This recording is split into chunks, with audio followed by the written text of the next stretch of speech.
এই ক্যাপসুল খেয়ে শিশুর অসুস্থ হচ্ছে বলে অভিযোগ করেছেন অভিভাবকরা। তবে চিকিৎসকরা বলছেন ক্যাপসুলের সাথে এর কোনো সম্পর্ক নেই। প্রতিনিধিদের পাঠানো তথ্য ও ছবির ভিত্তিতে সাইফ বরকতুল্লাহর ডেস্ক রিপোর্ট।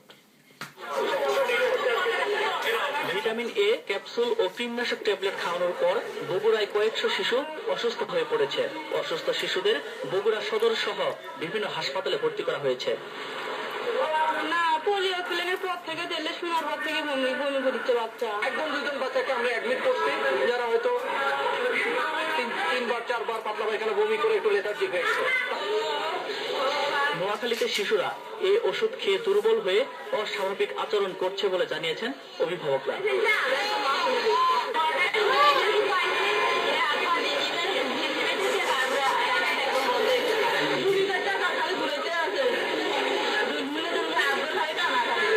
এদিকে ভিটামিন এ ক্যাপসুল খেয়ে শিশু মারা যাচ্ছে এমন খবরে উদ্বিগ্ন অভিভাবকরা ভিড় করছেন চট্টগ্রাম মেডিকেল কলেজ সহ নগরীর বিভিন্ন হাসপাতালে।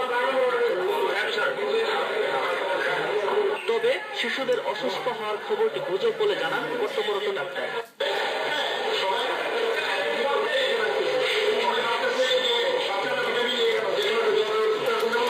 কক্সবাজারে এই ক্যাপসুল খেয়ে কয়েকজন শিশু অসুস্থ হয়ে পড়লে হাসপাতালে ভর্তি করা হয় তাদের।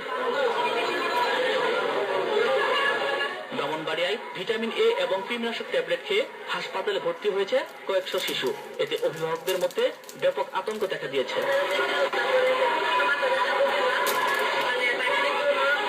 এছাড়াও ভোলা, লক্ষ্মীপুর, ময়মনসিংহ, বেনাপুল, পাবনা, জয়পুরহাট, সাতক্ষীরা, নরসিংদী সহ দেশের বিভিন্ন স্থানে শিশুদের অসুস্থতার খবর পাওয়া গেছে। যেটা ভিটামিন এ ক্যাপসুল খাওয়ানো হয়েছে, এটা ভিটামিন ওষুধ, এটা খাইলে কোনো পার্শ্বপ্রতিক্রিয়া নাই। ওয়েদার একটু গরম হয়ে গেছে, গরমের জন্য 2-1টা রোগী আসতেছে।